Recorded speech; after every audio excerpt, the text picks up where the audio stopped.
안녕하십니까. 하이구조 권윤근입니다. 오늘은 철근 콘크리트 부재의 전단 설계에 대해서 학습해 보도록 하겠습니다. 그래서 먼저 학습 순서로는 철근 콘크리트 전단 설계의 개념에 대해서 살펴보도록 하겠습니다.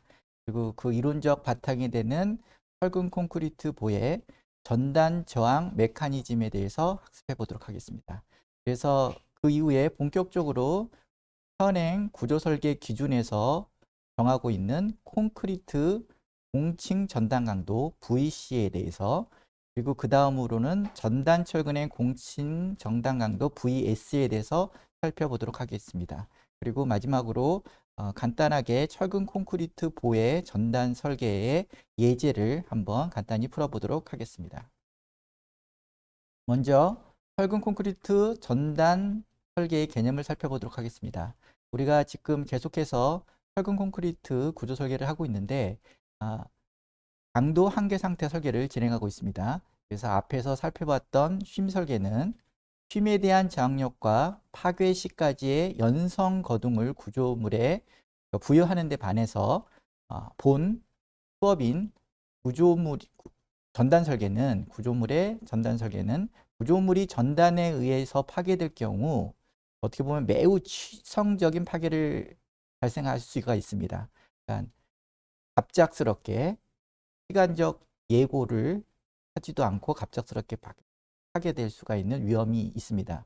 그래서 마찬가지로 이 전단 설계는 구조물의 강도뿐만 아니라 연성에 대해서 한번 신경을 써서 설계를 해야 됩니다. 그래서 취성 파괴가 갑자기 전단 파괴에 의한 취성 파괴가 발생을 하면 갑자기 강도와 연성이 급격하게 감소됨으로써 취성 파괴로 이루어지기 때문에 이 전단 설계 또한 이 취성 파괴를 방지하고 구조물의 안전을 확보하는 게 목표입니다.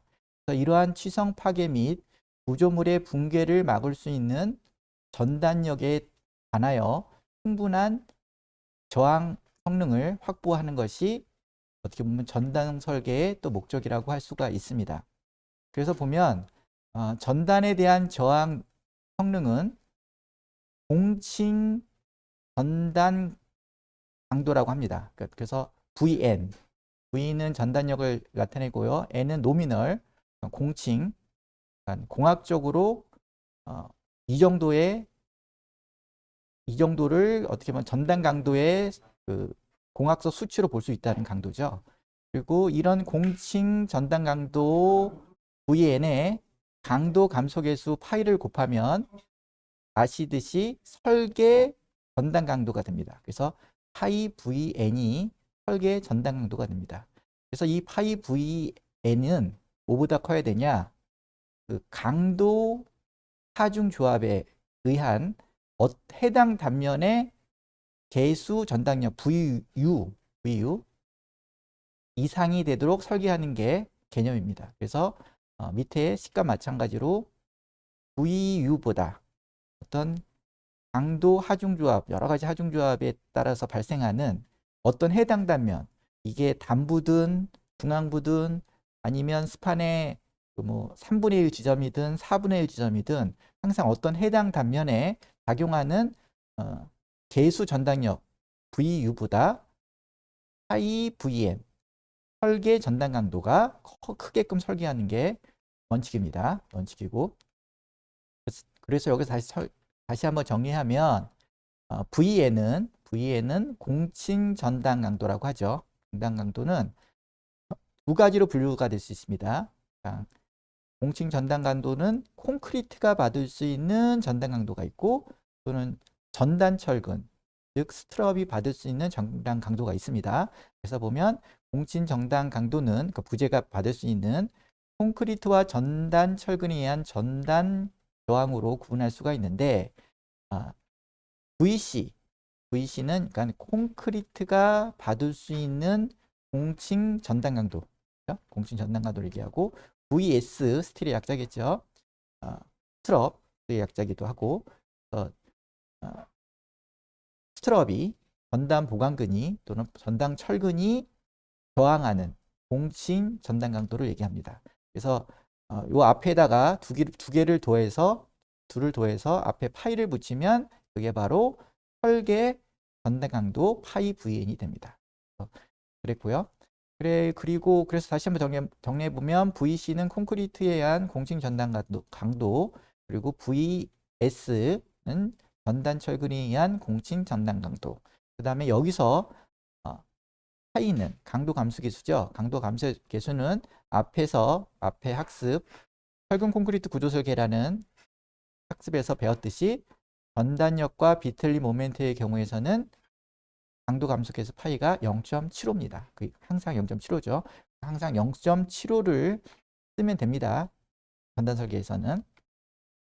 그리고 이제 이론적으로 좀 들어가서 이번에는 철근 콘크리트부의 전단 저항 메커니즘을 좀 살펴보도록 하겠습니다. 그래서 아래 그림과 같이 보는 것과 같이 이번에는 전단 철근이 없는 경우에 콘크리트부의 전단 저항 요소를 살펴보도록 하겠습니다.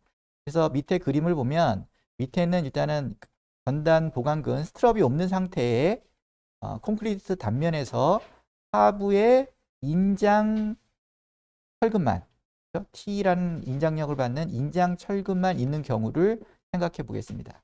그러면 보통 이제 균열이 발생하죠. 균열이 발생하는데 보통 밑에서 인장 부분이 발생하는 밑에서, 그렇죠? 주인장 철근이 있는 부대에서는 보통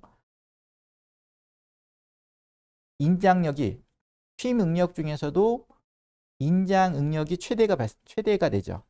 그렇죠? 그래서 그러기 때문에 균열은 보통 이렇게 수직에 가까운 균열이 발생을 합니다. 수직에 가까운 균열이 발생하는데, 그런데 중립축, 예를 들어서 중립축에서는 어떻게 보면 휨 응력이 제로기 때문에, 그렇죠? 중립축이 휨 응력이 제로기 때문에 휨 응력은 발생하지 않죠.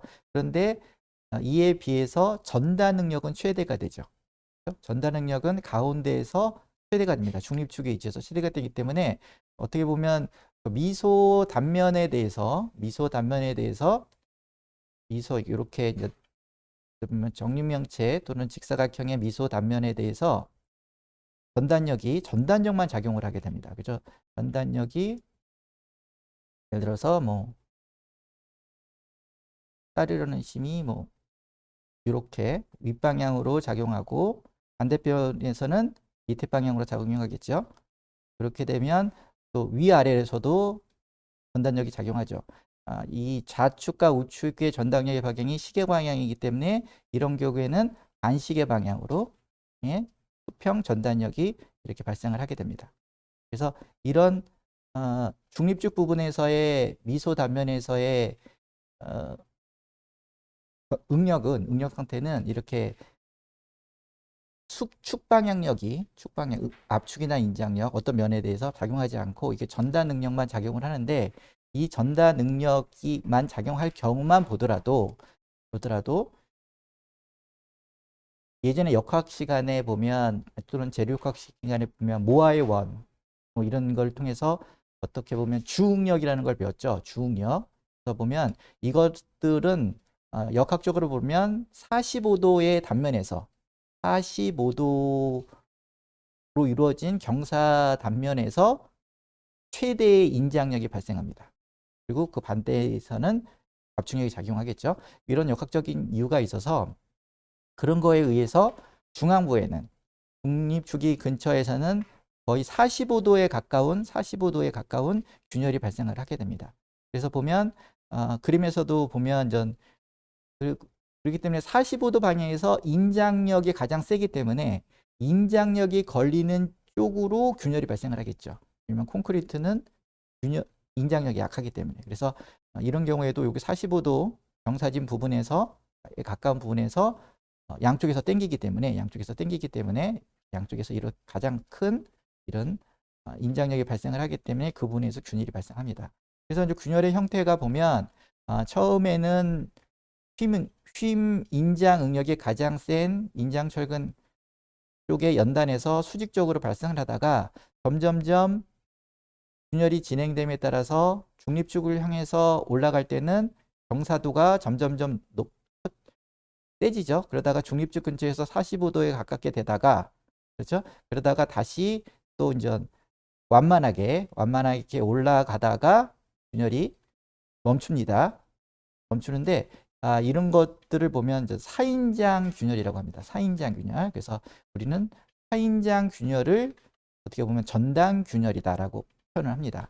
그래서 보면 그 어떻게 보면 순수하게 전단이 걸리는 중앙부에서조차도 어떻게 보면 경사 단면에서는 인장력이 발생을 하기 때문에 그 인장력에 의해서 균열이 발생하고, 그리고 나머지 부분에서는 휘묵력과 전단 능력의 조합을 통해서 주응력이 발생하고, 그 주응력에 대한 따라서 균열이 발생한다고 보시면 됩니다.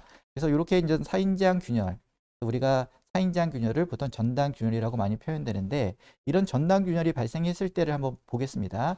그러면 뭐가 저항을 하느냐? 그럼 보면 먼저 여기 윗부분은 잔여 콘크리트가 남아 있습니다. 일단은 균열 부분에 대해서는 단면이 파단됐다고 보고요. 그렇죠? 분리돼 있다고 보고, 이렇게 보면 그러니까 콘크리트 균열이 발생하지 않는 부분, 그 윗부분은 압축력이 작용하기 때문에, 필요한 압축력이 작용하기 때문에 어떻게 보면 아직까지 균열이 발생하지 않고 있는 거죠. 그러니까 이 부분에 대한 단면이 저항력을 발생합니다. 그래서 이 잔여 콘크리트 부분의 저항력을 VCC라고 표현을 했고요. 내려가서 이 저항력. 그래서 보면 VCC는 균열이 발생하지 않은 압축 영역에, 잔여 압축 영역의 콘크리트에 의한 전단 저항력이 발생을 하고요. 그 다음에 두 번째 또 전단 저항력은 이게 사인장 균열이 발생하면 이 균열의 양쪽으로 어떻게 보면 자갈 같은 거 이렇게 껴 있죠. 자갈. 그래서 균열이 매끈하게 이렇게 절단돼 있는 게 아니라 울퉁불퉁하게, 자갈을 기준으로 울퉁불퉁하게 이렇게 사인장 크랙이 발생할 겁니다. 그래서 그때 그 골재, 그 자갈 같은 골재가 맞물림 작용으로 서로 이렇게 맞물려 있음으로써 또 전단에 저항하게 됩니다.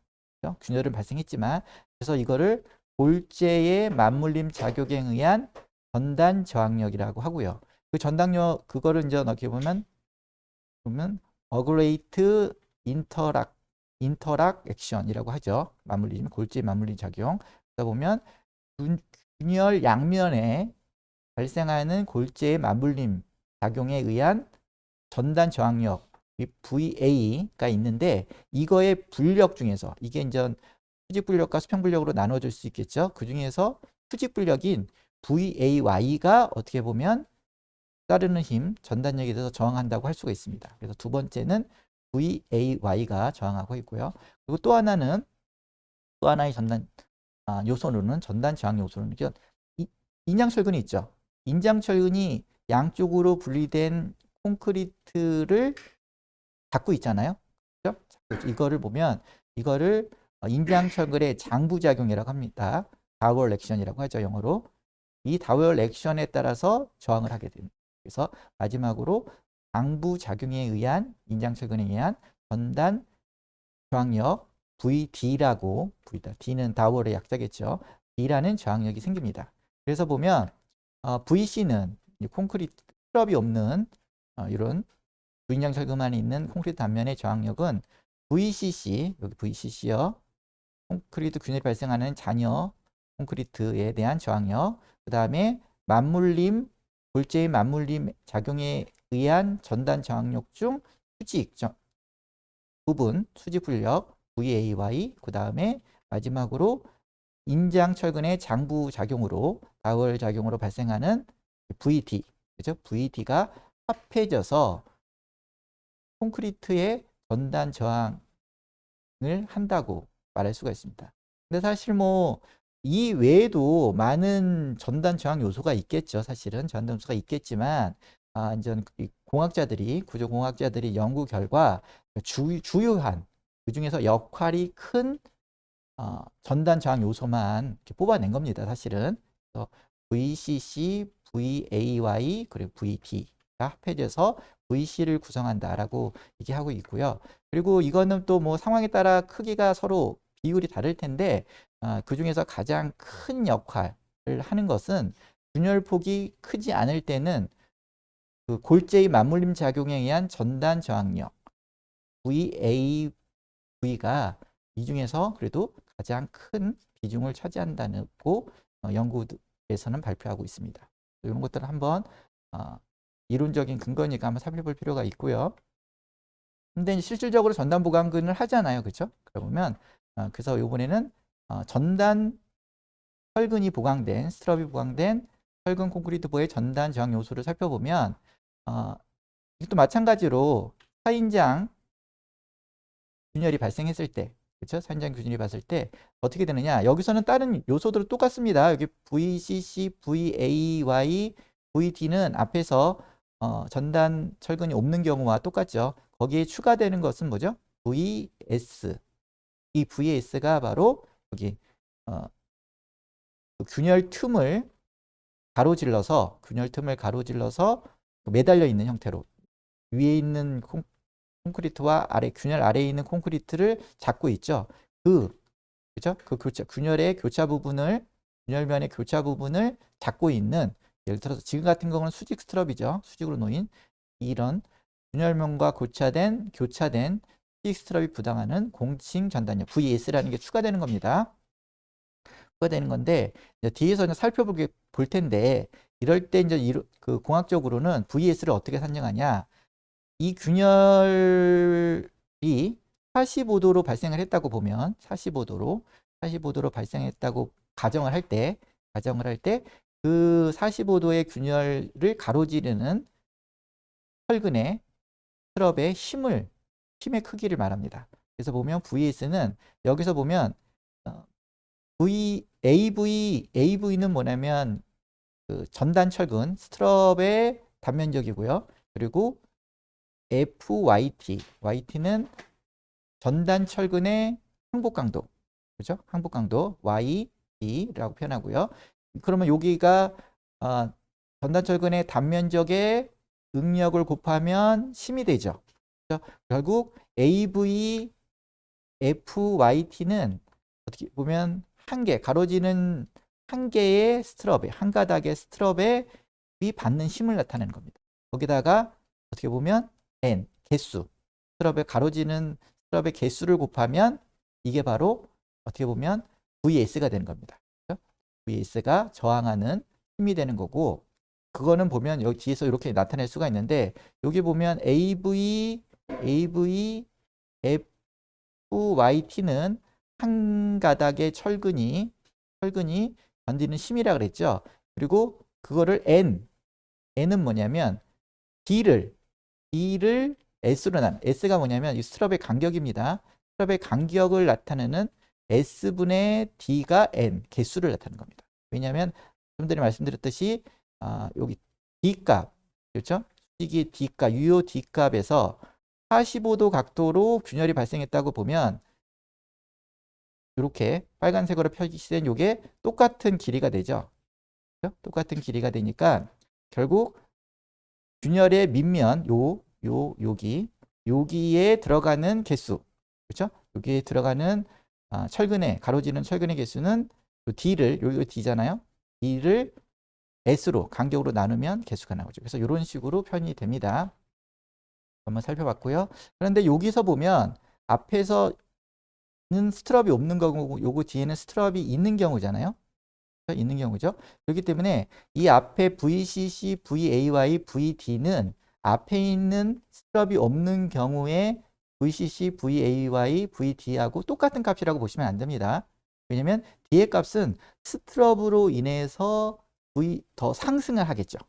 그렇죠? 그래서 스트럽이 있음으로 인해서 어떻게 보면 앞에 스트럽이 없는 경우보다 VCC 값도 좀 상승하는 효과가 있을 거고, 왜냐면 구속하는 역할을 할 테니까. 그리고 VAY도 좀 상승하는 효과가 있을 거고, 그렇죠? 그 다음에 마찬가지로 다월 액션 VD도 약간 상승하는 효과가 있을 거라고 합니다. 근데 이 VC가 그러면 얼마냐? 그걸 사실 공학적으로 계산하기가 엄청 힘들죠. 공학적으로 수치적으로 계산하기가 정량적으로 계산하기가 힘듭니다. 그렇기 때문에 우리는 구조공학에서는 이거를 경험식, 여러 가지 실험을 토대로 경험식을 바탕으로 VC 값을 산정하게 됩니다. 이거는 뒤에 배우도록 하겠습니다. 그래서 요번에는 계속해서 철근 콘크리트부의 전단 저항 메커니즘을 살펴보도록 하겠습니다. 그래서 일단 전단력은 여기 그림과 같이 보면 양쪽 기둥에 걷어가 있네요. 이런 경우에 보면 전단력은 어떻게 보통 단부에서 가장 많이 크죠. 전단력이 가장 큰 겁니다. 근데 이제 보면 이 단부 쪽에서 전단력이 가장 큰 쪽에서 바라볼 때 도의 전단 설계 시 어떻게 보면 받침부의 최대 배수 전장력 VU를 계산하는 어떻게 보면 위험 단면이 있습니다. 위험 단면이 있는데 이거를 설명해 드릴 텐데 그림과 같이 보면 고에서 최대 전단력은 받침부에서 그죠? 여기 같은 경우는 기둥이겠죠. 받침부의 면한 지점에서 생기죠. 왜냐하면 전단력이 가장 크니까. 그리고 이때 차인장 균열, 아까 전단 능력으로서 일반적으로 발생하는 균열이 사인장 균열이라고 했죠. 이 사인장 균열은 받침부의 바깥쪽으로 대략 45도의 경사각으로 발생합니다. 그래서 그림과 같이 그렇죠? 이렇게 밑에서부터 위로 안쪽을 향해서 이렇게 사인장 균열 45도에 가까운 사인장 균열이 발생합니다. 이때 받침부에서 거리 D, 여기 보면 거리 D 있죠? 여기 빨간 영역 한 요 부분이겠죠? 거리 D 내에 작용하는 하중들은 어떻게 보면 직접 하중 작용점과 받침부 사이에 형성되는 압축대가 있습니다. 그래서 압축대로 바로 전달됩니다. 그래서 이 부분은 전달 능력을 고려하지 않습니다. 왜냐하면 요 지금 빨간 부분 영역의 이 D는 고의 유효 깊이를 나타내죠. 여기에 요 빨간 영역 상부에 작용하는 하중들은 어떻게 보면 이 보에 영향을 미치지 않고 여기 압축대를 받침대 밑부분을 해서 압축대로 이렇게 바로 이렇게 압축대로 이렇게 해서 작용합니다. 이거를 아치 액션이라고도 부르죠. 그리고 스트러트 작용이라고도 부르고 압축대라고 하는데 바로 작용을 하게 됩니다. 그래서 설계 전단력, 받침부 부분의 최대 개수 전단력을 구할 때는 우리는 요 전단력 값을 여기 등분파 하중을 작용한다고 보면 페어링 포스 다이어그램이 그림 B 같이 형성이 될 텐데, 근데 요럴 때 받침부에서 작용하는 최대 개수 전단력을 우리는 D만큼 떨어진 곳에서 선택을 하게 됩니다. 그래서 요 안쪽 부분은 요 점선인 부분은 없는 걸로 치고 같다고 봅니다. 또 압축대가 형성되는 요 빨간 부분 이 이내의 거리에서는 최대 전단력을 어떻게 한다? D만큼 떨어진 위치에서의 전단력 값을 선택해서 설계를 합니다. 그래서 일반 콘크리트 부재인 경우에는 받침부 내면에서 거리 D 이내의 VU의 값은 D만큼 떨어진 곳의 값으로 선정하여 우리는 주장하고 있습니다. 근데 이게 항상 모든 경우에 적용되는 건 아니고요. 특수한 예외인 경우가 있습니다. 이런 경우에 대해서 우리는 전단 위험 단면이라고 하는데 이것들을 한번 살펴보도록 하겠습니다. 밑에 보면 전단 위험 단면 이 보호 또는 슬라브 같은 경우를 지금 표시를 하고 있는데 여기서 보시면 그림 B는 앞에서 봤듯이 기둥에서 받침부의 최대 개수 전단력을 산정하는 위험 단면은 D만큼 그렇죠? 보의 내측면에서 페이스면에서 D만큼 떨어진 곳을 선택을 한다. 그렇죠? 그리고 그림 A도 같은 개념이죠. 여기는 기둥의 무슨 받침대가 좀 작게 있네요. 그러니까 요만큼 안쪽에서 기준으로 D만큼 떨어진 곳을 위험 단면이라고 본다. 그렇죠? 그런데 예외 조항이 있습니다. 예를 들어서 그림 D와 같이 전단력이 이 D 안에서 집중 하중으로 작용할 경우가 있을 수도 있겠죠. 그렇죠? 이런 경우에는 위험 단면을 기둥의 페이스면 여기 내측면으로 봅니다. 이 D만큼 떨어진 곳으로 보는 게 아니라 기둥의 페이스면 내측면을 전단력을 갖고 최대 전단력을 갖고 전단 설계를 하게 됩니다. 그래서 이거 한번 살펴볼 필요가 있고요. 그 다음에 또 여기 그림 C, 그림 C 같은 경우는 어떤 거냐면 이게 보면 왼쪽에 있는 매달려 있는 뭐 벽체든 보든 이거를 기준으로 밑으로 내려가 있잖아요. 밑으로. 그러니까 보통 그림 A와 B는 보의 상부에서 하중이 작용하고 있죠. 상부에서. 그렇기 때문에 압축대로 인해서 위험 단면을 뒤로 볼 수 있는데 이런 경우에는 압축대가 형성이 안 되겠죠. 밑에서 작용을 하니까 하중이. 그렇기 때문에 이럴 때는 위험 단면이 어떻게 되면 빨간색으로 표현한 요면, 그죠? 여기 요 부재, 그러면서 보는 부재의 오른쪽 페이스면이 됩니다. 이런 또 예외 조항이 있어요. 그 다음에 또 참고로 지금 기둥이 예를 들어서 그림 A 같은 걸 볼까요? A는 지금 하중이 보의 상부에서 작용을 하잖아요. 근데 이제 경우에 따라서 하중이 보 슬라브가 밑에 있어서 이거 역보라 그러죠. 그러면 이보가 역보가 되겠죠. 그림 A나 B. B에서는 슬라브가 예를 들어서 위에 있는 게 아니라 아래에 있다. 슬라브가 아래 위에는 역으로 보가 튀어나와 있죠. 이런 경우에 슬라브가 그러면 슬라브의 하중으로 인해서 보에 작용하는 하중이 하부로 작용하잖아요. 약간 C와 같은 개념으로. 그럴 경우에는 또 위험 단면을 뒤떨어진 곳에서 보면 안 되겠죠. 왜냐하면 압축대가 형성이 안 되기 때문에 이럴 경우에는 이렇게 페이스면, 그렇죠? 내측면을 여기도 요 D 페이스면을 기준으로 위험 단면을 선정하는 겁니다. 이런 것들을 한번 전단 설계를 위한 위험 단면의 위치를 한번 저희는 한번 체크해 볼 필요가 있고요. 읽어 볼게요. 다시 정리할 겸해서 철근 콘크리트 부재의 경우 1의 조건을 만족한다면 어떻게 보면 다음에 이 규정에 따라 받침부의 최대 배수 전당력 V유를 산정할 수 있다. 그럼 A가 뭐냐? 다 설명드린 거예요. 작용 전단력 방향으로 받침부 반력이 부재의 단부를 압축하고 압축대를 형성하는 거죠. 그리고 이들의 하중은 부재의 윗면에 작용하고 아랫면에 작용하면 압축대가 형성이 안 되죠.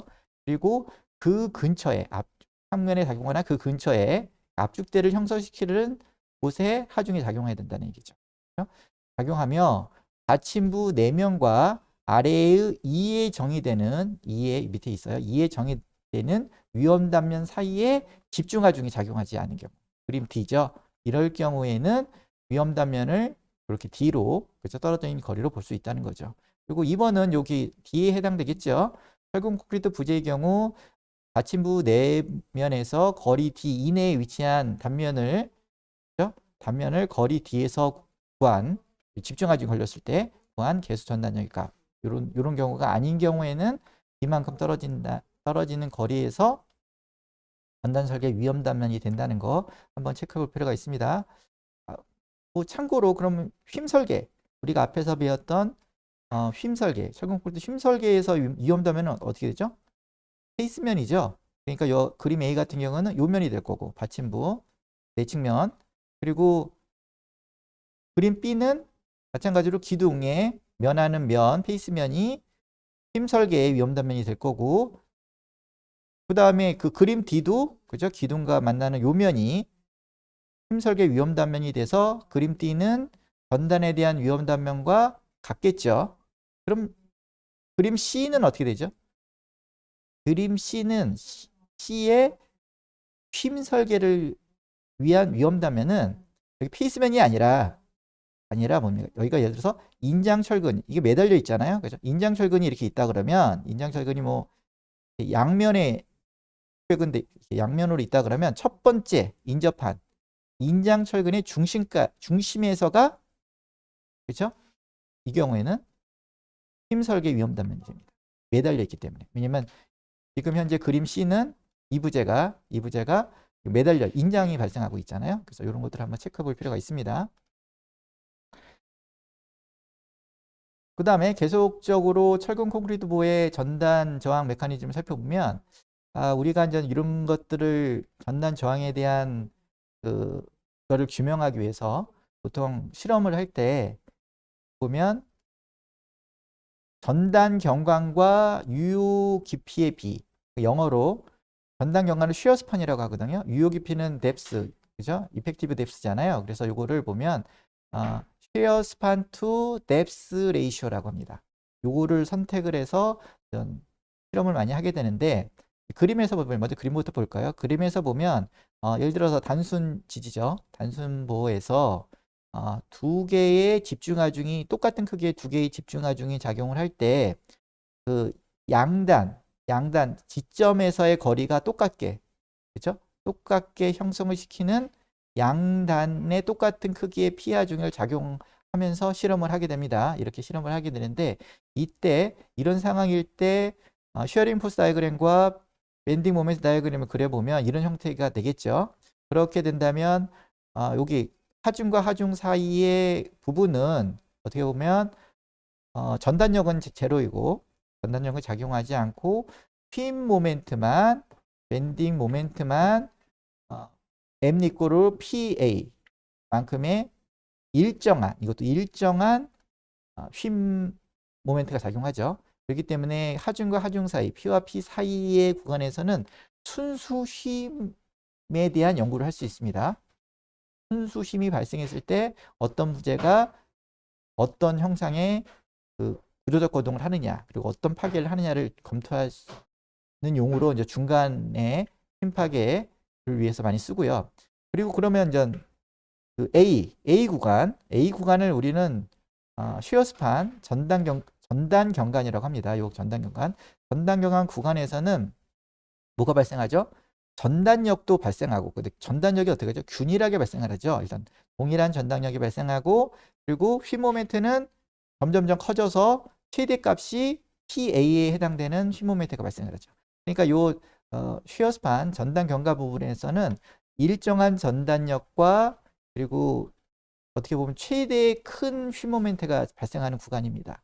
그렇기 때문에 그 구간에서는 전단력, 최대 휨 모멘트와 최대 전단력의 비를 통해서 어떻게 보면 그거의 이제 비율에 통해서 어떤 구조적 거동을 하는지, 그 조합 응력을 통해서 어떤 응력을 거동하는지를 규명할 수가 있습니다. 그래서 그런 실험을 많이 하게 되는데, 다시 한번 정리를 해보면 쉬어 스판 전단 경관이란 여기 지점에서 하중까지의 거리, 부재 내에 발생하는 최대 전단력과 최대 휨 모멘트와 최대 전단력의 비로서 어떻게 보면 모멘트가 제로인 위치에서, 지점인 부분이겠죠. 위치에서 최대가 되는, 최대가는 휨 모멘트가 최대가 되는 구간까지 거리를 나타냅니다. 그래서 이걸 A를 우리는 쉬어 스판 전단 경관이라고 부르는데, 요거는 역학적으로 보면 어떻게 보면 전단력이 큰 것, 최대 전단력에 대한 최대 휨 모멘트의 값이 되는 거죠. 이렇게 표현이 되고, 그 다음에 거기에 이제 D라는 보의 유효춤으로 나눠주면, A를 나눠주면, 이게 바로 어떻게 보면 전단 경관과 유효 깊이의 B, 쉬어 스판 투 뎁스 레이쇼가 되고요. 그거를 우리는 한국말로 전단 경관비라고 많이 부릅니다. 이렇게 돼서 2분의 A는 어떻게 보면 결국은 아까 앞에서 표현한 것 같이 V 맥시멈 곱하기 D에 대한 최대 휨 모멘트가 되는 겁니다. 이렇게 표현이 되는데, 요거에 따라서 그러니까 요 쉬어 스판 전단 경관 부분에 대해서 어떻게 보면 우리는 보의 전단 저항 메커니즘을 분석합니다. 그래서 쉬어 스판의 길이가, 엄밀히 말하면 쉬어 스판 투 뎁스 레이셔의 크기에 따라서 보의 파괴 거동, 전단에 대한 저항 메커니즘이 달라진다고 할 수가 있습니다. 한번 살펴보면, 그래서 보면 보통 이제 영구적으로 보면 이런 쉬어 스판 투 뎁스 레이셔의 비에 따른 보의 전단 파괴 형태를 뭐 이렇게 나눌 수도 있습니다. 이렇게 뭐 색에 따라 좀 달리 표현하기도 하는데, 보를 춤이 큰 보, 그다음에 짧은 보 또는 중간 보를 일반 보라고 표현하기도 하죠. 그 다음에 세장한보로 나눕니다. 세장한보로 나누는데 보통 숨이 큰 보, 깊은 보라고 하죠. 우리는 깊은 보는 그 전단 경감비 2분의 A가 1 이하인, 그러니까 그림 A죠. 그림 A, A가 B보다 작은 경우, 이런 경우를 춤이 큰 보입니다. 이런 형태의 전단력을 받는 경우, 하중을 받는 경우. 근데 이런 경우에는 앞에서 설명드렸듯이 그 전단력이 작용하는 부위, 하중 부위와 밑에 발력 부위 사이에 뭐가 작용한다 그랬죠? 압축대가 작용합니다. 압축대. 이거를 스트러트가 라고 하죠. 스트러트가 작용하고 그 다음에 아치 액션이라고 부르고, 그렇기 때문에 이런 부분에서는 하중과 지점 발련 부위 사이에 바로 압축력이 작용하기 때문에 보의 전단 강도는 압축력으로 인해서 파괴가 됩니다. 압축력. 그러니까 콘크리트도 압축력이 되게 세잖아요. 그러니까 어떻게 보면 강도를 저항하는 면에서 보면 이런 하중이 걸릴 경우에는 전단 강도가, 저항하는 전단 강도가, 콘크리트 전단 강도가 높게 나오겠죠. 그래서 이때는 압축 파괴로서 높은 전단 강도를 나타낸다고 할 수 있고요.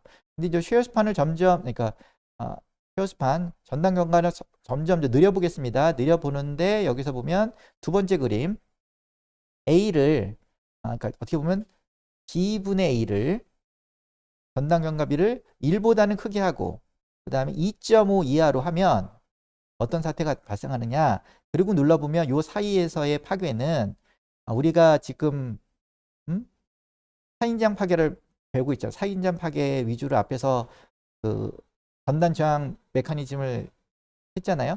그거와 그 좀 전에 봤던 압축대로 형성되는 압계로 인한, 그렇죠? 압축대로 인한 파괴의 중간값을 형성하게 됩니다. 그래서 전단 강도는 사인장 균열 강도보다는 큰데 위에 있는 그 압축 파괴, 압계 파괴보다는 작은 중간값의 형태를 띠고요. 그리고 요게 D분의 A가 2.5 이상 6 이하가 되면 요게 우리가 흔히들 말하는 일반보, 그죠? 중간보, 인터미디에이트 빔, 일반보가 되는 겁니다. 요게 바로 사인장 파괴, 우리가 앞에 살펴봤던 사인장 파괴가 바로 된다고 하는 겁니다. 그래서 보통 전단 강도가 사인장 균열 강도와 같아서 사인장 파괴가 한다는 거. 그래서 우리가 이제 그 실험식들, 콘크리트가 받을 수 있는 공친 전단 강도라는 것들이 경험식, 실험식을 통해서 이제 도출된 건데, 이것들이 보통 보면 이 사인장 파괴를 기준으로 보통 일반보 또는 중간보를 기준으로 어떻게 보면 개발된 식이라고 할 수가 있습니다. 근데 이제 그 D분의 A가 6보다 6을 초과하게 되면 한참 걸죠. 그럼 이 부분은 사실 휨 파괴가 됩니다.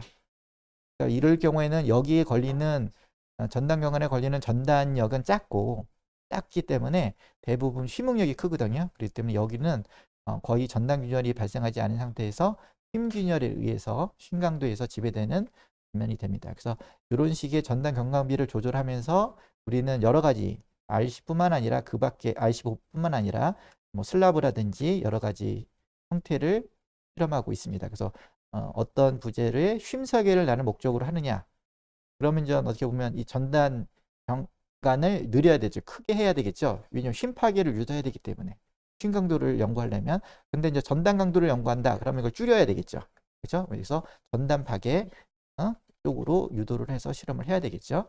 이런 것들이 어떻게 보면 전단 경관비 피어스판 투 랩스레이션에 대한 의미입니다. 이거 한번 살펴볼 필요가 있고요.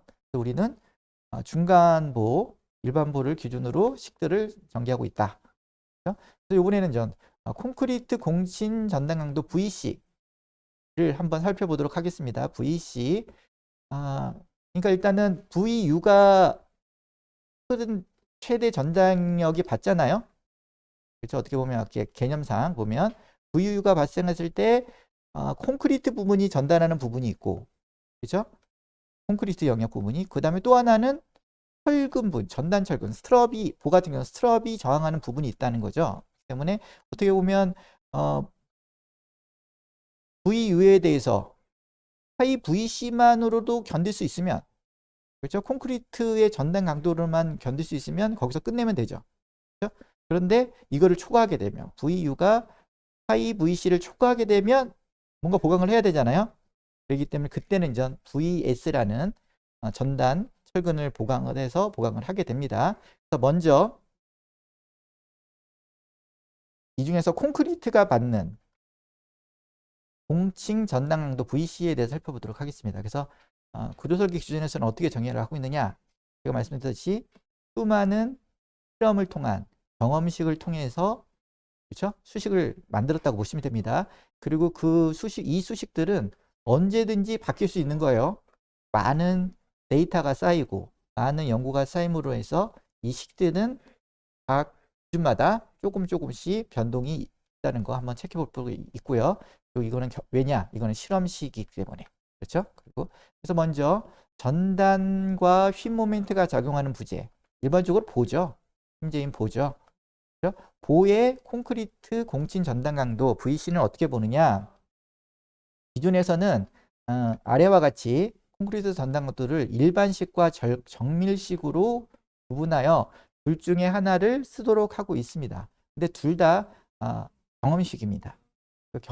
실험에 의한 경험식이에요. 이게 무슨 어떻게 뭐 수치적으로 만들어 나온 식이 아니라 이것도 마찬가지로 말이 정밀식이지 마찬가지로 실험에 의한 경험식이다. 이런 걸 한번 체크해 볼 필요가 있고요. 그래서 이 VC는 여기 보면 6분의 1 람다 루트 FCK DWD 그렇죠? 여기서의 루트 안에 들어가 있는 FCK는 콘크리트 설계 기준 압축 강도라는 거 알고 있고요. 그 다음에 콘크리트가 어떻게 보면 여기에다가 이거 응력이죠. 응력의 6분의 1. 6분의 1. 그 람다는 경량 콘크리트 개수인데 어떻게 보면 전 경량 콘크리트 개수는 0.75를 쓰고 모래 경량 콘크리트 경우는 0.85를 쓰고 그리고 우리가 쓰는 일반 콘크리트는 1입니다. 1이라고 보통 경량 콘크리트를 쓰는 경우가 없으니까 1이라고 보시면 되고요. 그래 보면 응력의 그렇죠? 루트 FCK라는 콘크리트 응력의 6분의 1 값에 6분의 1 값에 이 응력이죠. 거기다가 면적을 곱하면 힘이 되겠죠. 그 면적은 어떤 영향의 면적이냐? BW가 뭐죠? 복부폭. 보와 같은 경우는 복부폭. 그렇죠? 복부. 예를 들어 T형보가 저번 시간 배웠죠. T형보가 있을 때는 T형보의 직사각형 부분에 있는 보폭을 BW라고 부르는 거고 유효폭은 B라고 봤잖아요. 근데 이제 BW라는 거. 그렇죠? 복부폭. 거기다가 UOD를 곱한 단면적 영역에 6분의 1 람다 루트 FCK라는 능력이 작용하는 그 힘, VC를 콘크리트가 받는 전단 강도라고 봅니다. 보는 겁니다. 그래서 보면 콘크리트가 저항하는 저항 요소에는 앞에서 살펴봤듯이 VCC도 있고 VAV, VD 그 다음에 거기다 전단 트러블이 받는 VS 이렇게 여러 가지가 있는데 그 밖에도 많은 요소가 있을 텐데 이것들을 정확하게 몇 퍼센트 어느 정도의 기여도라고 그렇죠? 정량적으로 뽑아낼 수가 없기 때문에 그냥 여기 보면 콘크리트 강도 그렇죠? 콘크리트 설계 기준 압축 강도 FCK에다가 단면의 크기 BW 곱하기 D라는 거를 통해서 만들어낸 겁니다. 실험식인 거죠. 실험식인 거고요. 그리고 이제 좀 더 이걸 쓰게 되면 일반식을 써도 되고 그래서 실무자들은 사실 이걸 많이 쓰죠. 일반식. 그래서 이 정도는 항상 외우고 있으실 텐데 이제 근데 좀 정밀하게 더 좀 구하고 싶다. 그러면 정밀식을 써도 됩니다. 근데 여기도 보면 거의 같죠. 같은데 왜냐면 6분의 1이 0.16에 해당되잖아요. 그러니까 요거는 앞에 식 똑같고 그리고 요 BWD는 똑같고요. 그리고 파란색으로 표현된 부분이 달라졌고 추가된 부분입니다. 추가된 부분이죠. 그거에 로우 W가 있죠. 이거 뭐 로우 W는 거죠? W는 외부의 약자이기 때문에 복부에 있는 직사각형 복부에 있는 로우는 뭐라 그러죠? 인장 철근비. 그러니까 이거 같은 경우는 dWd에 대한 분의 인장철근량. 그렇죠? 이렇게 배웠죠. 요거를 그러니까 어떻게 보면 인장철근비에 대한 고려가 들어가 있는 겁니다. 여기서는 변수가 생겼어요. 그리고 요 뒤에 그 구하고자 있는 해당 단면에서 발생하는 MU 값, 스핀 모멘트 값, 그 다음에 VU, 최대 전단력 값, 그렇죠? 거기다가 전단력에다가 뭐를 UO, D를 곱한 값, 요 뒷부분에가 그렇죠? 더 들어간 거죠, 변수로. 근데 그 뒷부분은 뭐냐면 전단 경감비의 역수죠. 그렇죠? 앞에 살펴봤죠? 전단 경감비가 뭐라 그랬죠? 이거죠.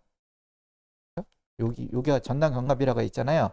요거의 역수죠. 그렇죠? 역수. 요거가 콘크리트 전단 강도 정미식에 포함되어 있는 겁니다. 그러니까 아무래도 인장철근이 들어감으로 인해서 아까 다월 액션이라고 그랬나요? 훨씬 전단 강도가 세지잖아요. 그거에 대해서 반영이 된 거죠. 그 다음에 전단 경감비에 따라서 아까 설명을 했죠. 전단 경감비에 있어서 전단 강도가 증가하기도 하고 줄어들기도 하고 이거에 대한 고려를 한 식입니다. 그렇죠? 그런데 이 식은 마냥 키울 수가 없기 때문에 0.25 람다 루트 FCK BWD보다는 작아야 돼요. 그런 제한값이 있습니다. 그러면 여기서 이렇게 넘어오는데 한 75% 커진 건가요? 어떻게 보면 일반식에 비해서 정밀식으로 계산하면 콘크리트의 전단 강도가 공신 전단 강도가 커진다는 겁니다. 그렇죠? 커진다는 거죠. 그러니까 일반적으로 구해서 안전하게 설계를 하든지 좀 정밀식을 통해서 콘크리트의 공신 전단 강도를 좀 더 키워서 보든지 이거는 설계자의 선택의 문제죠. 그래서 이거 두 식 중에 하나를 선택하도록 하고 있습니다.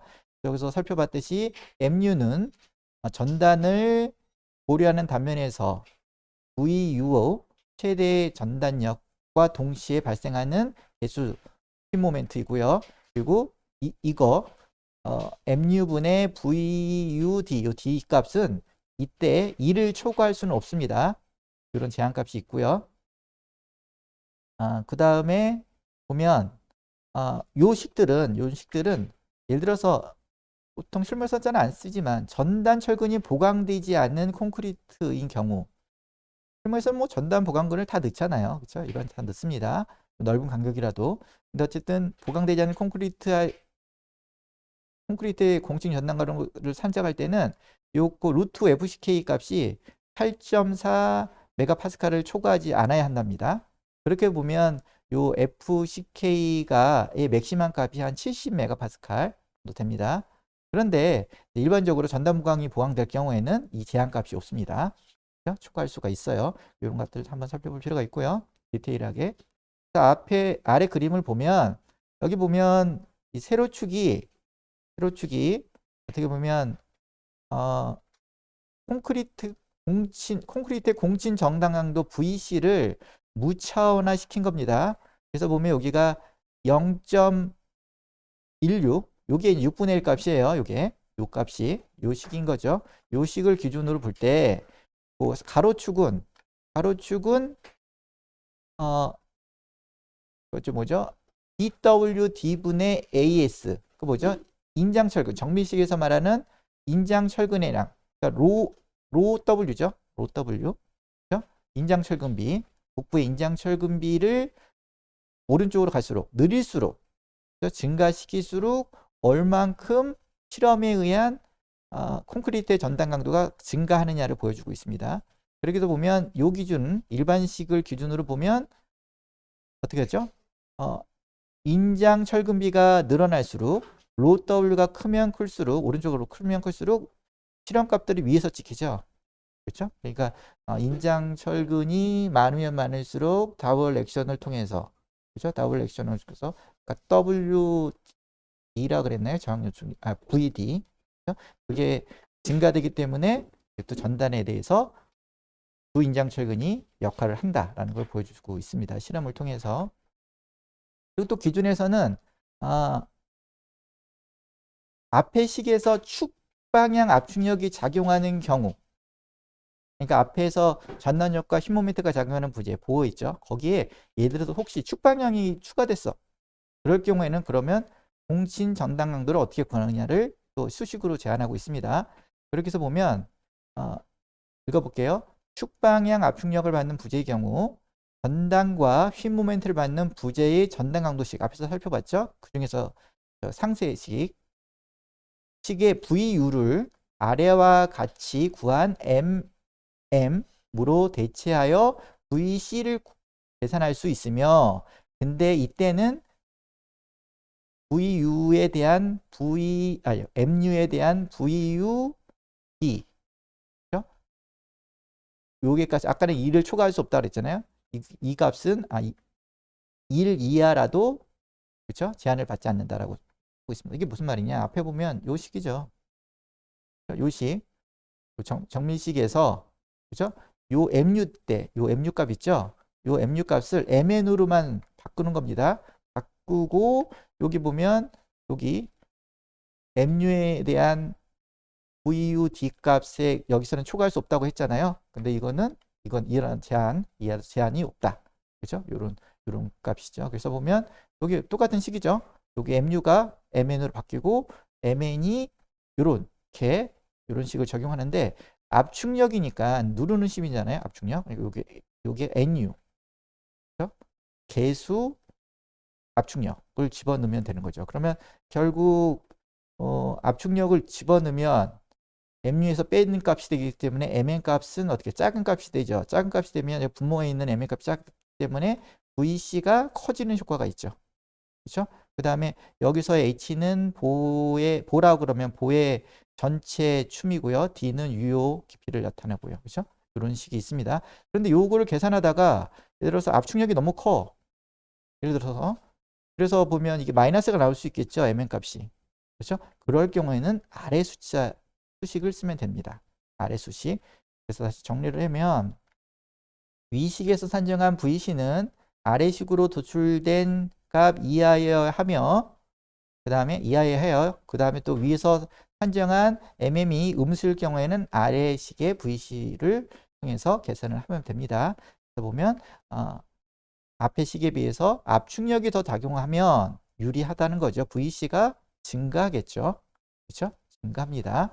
여기도 0.16이라는 건 6분의 1인 거고요. 그렇죠? 똑같은데 뒷부분만 포함되는 거죠. 이렇게 한번 상세식을 보여드리고 있고요. 이번에는 또 기준에서는 콘크리트 공진 전단 강도 VC를 계산할 때 전단력 플러스 축력이 작용하는 부재. 보통 보면 기둥에 해당됩니다. 기둥의 콘크리트 전단 강도 VC는 어떻게 구하느냐? 그러면 여기에 있습니다. 여기에 축방향 압축력을 받는 콘크리트 전단 강도 VC는 그렇죠? 여기도 6분의 1 가로 열고 1 플러스 뭐 이렇게 근데 아까 6분의 람다 루트 FCK EWD 똑같죠? 근데 아까 파란색 부분이 압축력이 걸리는 부분에 대한 효과로서 식이 하나 더 있죠. 14AG에 대한 NU AG는 콘크리트 전단면에 대한 면적이고 그로스의 주의겠죠. NU는 압축력의 최대의 개수 압축력이 되겠죠. 이렇게 해서 계산하면 됩니다. 보통 기둥은 보통 이렇게 많이 쓰죠. 이 값을. 기둥은 아무래도 보에 비해서 압축력이 걸리기 때문에 누르는 힘이 세기 때문에 기본적으로 균열이 발생하기가 힘들겠죠. 그러니까 균열 확대를 압축력이 저지를 하죠. 그렇기 때문에 아무래도 콘크리트의 전단 강도가 압축력이 큼으로써 더 커지는 거죠. 그런데 이제 거꾸로 인장력이 발생해. 그럼 불리해지겠죠. 현저하게 큰 축방향 인장력이 받는 경우에는 그렇죠? 인장력에는 약하니까. 그래서 축방향 인장력이 받는 경우에는 다음과 같은 식을 쓰게끔 또 기준에서는 정하는데 위의 숫자보다 그렇죠? 아무래도 적게 나오겠죠. 그렇죠? 적게 나옵니다. 그래서 이렇게 하면 되고 위의 색에서 NU는 압축력인 경우는 플러스 인장력인 경우는 마이너스입니다. 그래서 인장력의 경우에는 요 식에서는 이게 마이너스가 되겠죠. 그렇죠? 마이너스가 됩니다. 그리고 또 기준에서는 현저히 큰 흑방향 인장력을 받는 부재의 경우 위식을 통한 상세한 계산을 하지 않는 경우 전단 철근이 모든 전단력에 저항하도록 설계할 수 있다고 얘기하고 있습니다. 그렇죠? 근데 아무래도 뭐 요 식을 쓸 수 있으면 훨씬 유리하겠죠. 그렇죠? 조금이라도 콘크리트가 인장력에는 약하지만 조금이라도 저항할 수 있게끔 만들어주는 게 좋겠죠. 그래서 이와 같이 압축력이 부재에 작용할 때는 휨 인장 균열이 억제되어서 균열의 확대를 저지하는 효과가 있습니다. 그래서 유리합니다. 콘크리트 전단 강도가 높아지는 효과가 있고요. 이에 반해서 인장력이 부재에 작용할 때는 휨 인장 균열이 증대돼서 균열폭이 확장되죠. 그렇기 때문에 콘크리트 전단 강도 VC가 줄어드는, 작아지는 경향이 있습니다. 여기도 실험 데이터인데요. 여기도 보면 세로 축은 콘크리트 전단 강도 VC 공칭전단C를 무차원화 시킨 거고요. 그 다음에 가로는 압축력이 세기라고 보시면 되죠. 그렇게 본다면 여기가 아까 6분의 1 람다 루트 FCK BWD라고 보면, 그렇죠? 0.61. 그래서 보면 압축력이 오른쪽으로 갈수록 크죠. 여기 보면 여기 있네요. 0을 기준으로 왼쪽으로 갈수록 압축력이 커지는 거고, 오른쪽으로 갈수록 인장력이 커지는 거네요. 그렇죠? 그러면 압축력이 작용할수록 실험체들이 다 어디서 찍히죠? 그렇죠? 다 위에서 찍히잖아요. 여기 0.62를 기준으로 더 큰 콘크리트 공칭 전단 강도를 나타내고 있고, 이에 반해서 인장력이 발생하는 경우는 낮은 쪽에 찍히잖아요. 그래서 이렇게 직선으로, 그렇죠? 이런 수치를 사용하면 훨씬 안전한 콘크리트의 전단 강도를 예측할 수 있다는 겁니다. 살펴봤고요.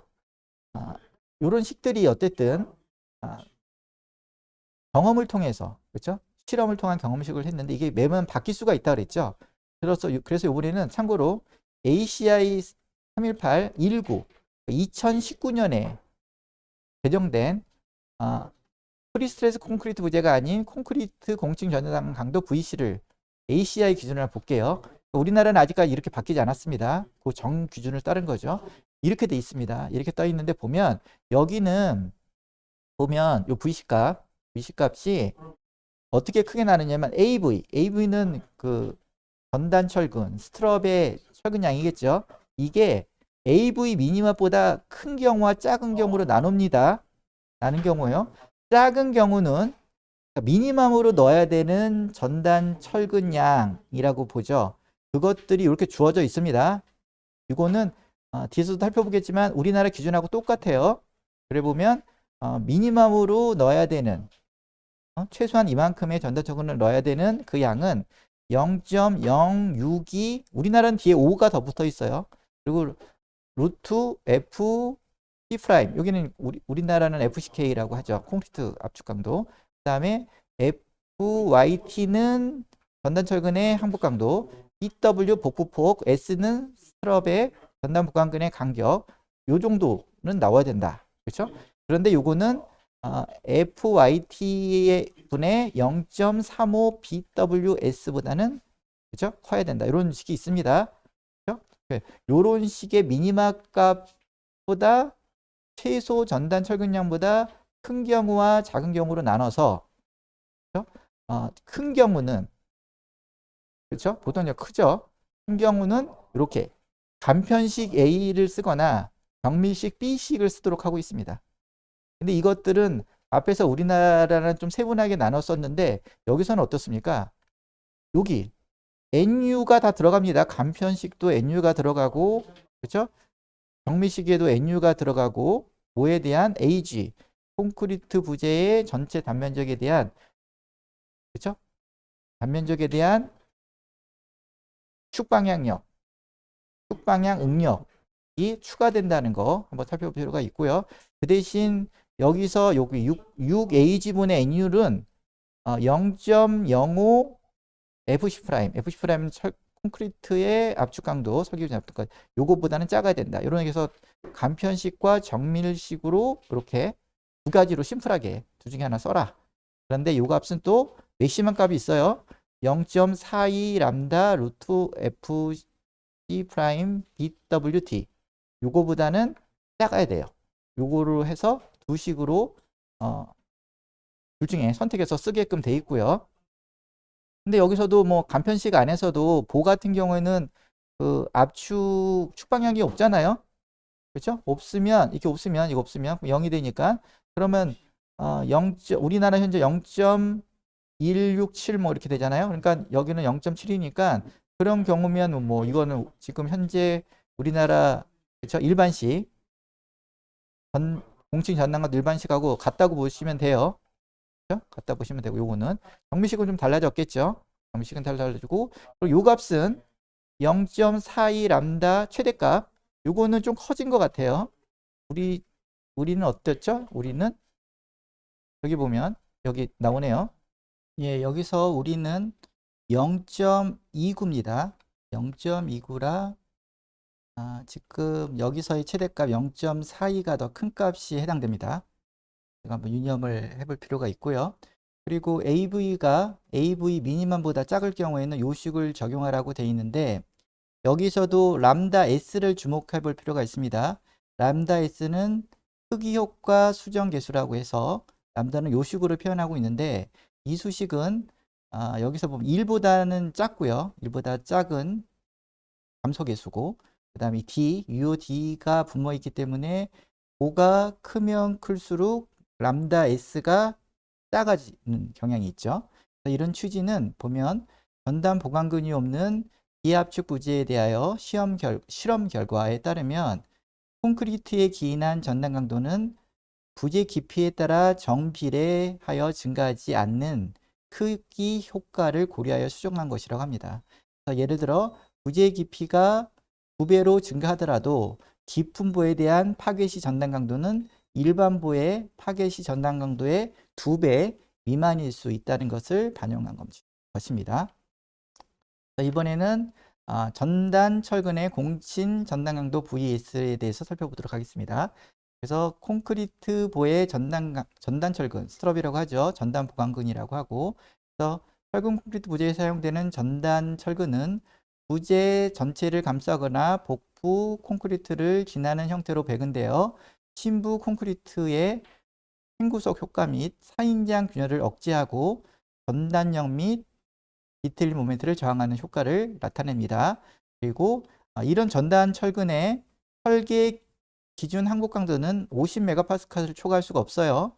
다만 벽체에 전단 철근 또는 용접 이형 철망을 사용할 경우에는 전단 철근의 설계 기준 항복 강도는 60메가파스칼까지 쓸 수가 있습니다. 60메가파스칼을 초과할 수가 없고요. 이런 것들은 예전 동영상인 콘크리트 500은 그 다음에 콘크리트 중간 모멘트 골조의 배근에서 상세히 설명드린 적이 있습니다. 그걸 한번 살펴보면 좋을 것 같고요. 그래서 보면 전단 철근을 스트럽이라고 하죠. 그래서 이렇게 둘레 철근을 이렇게 둘러서 감싸고 있고요. 그리고 이 전단 철근도 인장력을 받기 때문에 충분한 정착 길이를 확보해야 됩니다.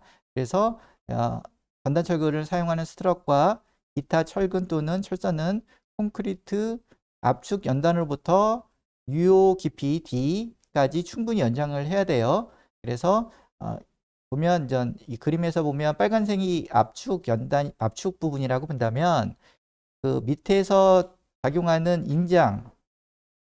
인장을 받는 전단 스트럽이 충분히 압축부에 충분히 정착이 돼야 됩니다. 그렇기 때문에 기준에서는 독립축을 기준으로 스트럽을 거의 슬라브 상단 철근까지 이렇게 연장하도록 하고 있고요. 그리고 정착을 위해서 굽힌 끝단에서 6dB 정도의 갈고리, 90도 갈고리나 또는 135도 표준 갈고리를 사용해서 갈고리 처리를 하도록 하고 있습니다. 그래서 상기 동영상에서 보시면 알겠지만 스트럽에는 개방형 스트럽과 폐쇄형 스트럽이 있고요. 그렇죠? 그리고 슬라브에 가 있고 없고의 차이에 따라서 90도 갈고리 또는 135도 갈고리를 해야 될 경우가 생깁니다. 그래서 요 그림을 예를 들어보면 요 그림 같은 경우는 오른쪽에만 슬라브가 있고 왼쪽에는 슬라브가 없잖아요.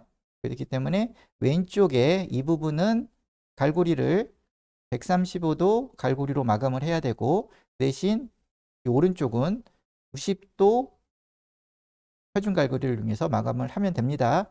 그리고 중간 모멘트 골조 같은 경우에는 단부에서 예를 들어서 2분의 H 구간에서 폐쇄형 스트럽을 사용을 해야 되고, 그렇죠?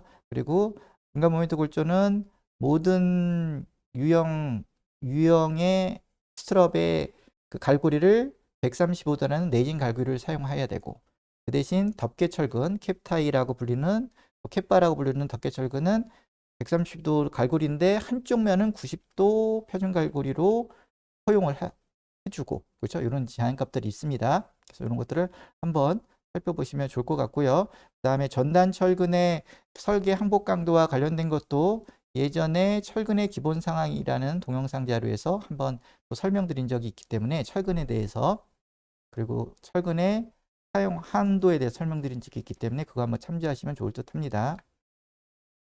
그리고 전단 철근의 형태를 살펴보면 기존에서는 부재축의 직각인 스트럽, 스틱 스트럽, 그 다음에 이 밖에도 부재축의 직각으로 배치된 용접 철망을 사용해도 되고요. 그 다음에 전단철근, 기둥의 전단철근이라고 하는 기둥의 띠철근은 나선철근, 원형 띠철근 또는 후프철근 등을 사용할 수도 있습니다. 그리고 이제 기둥도 마찬가지로 콘크리트 기둥의 배근이라는 동영상에서 또 설명드린 적이 있으니까 그걸 참조하시기를 바라고요. 그 다음에 철근 콘크리트 부재의 전단 철근의 형태로는 주 인장 철근의 45도 이상의 각도로 설치되는, 그렇죠? 스트럽을 얘기하고, 이거는 이런 수직 스트럽은 90도잖아요. 그렇죠? 이 경사 스트럽도 가능하다. 근데 이 각도는 45도 이상이다. 그 다음에 이 밖에도 주철근의 30도 이상의 각도를 가지는 구피철근. 벤트바라고 해서 주철근이 이렇게 가다가 벤트를 해서 하부로 이렇게 이동을 할 때 이 벤트되는 이 구간도 30도 이상의 각도를 갖고 있는다면 전담 철근으로 사용할 수 있다는 거고요.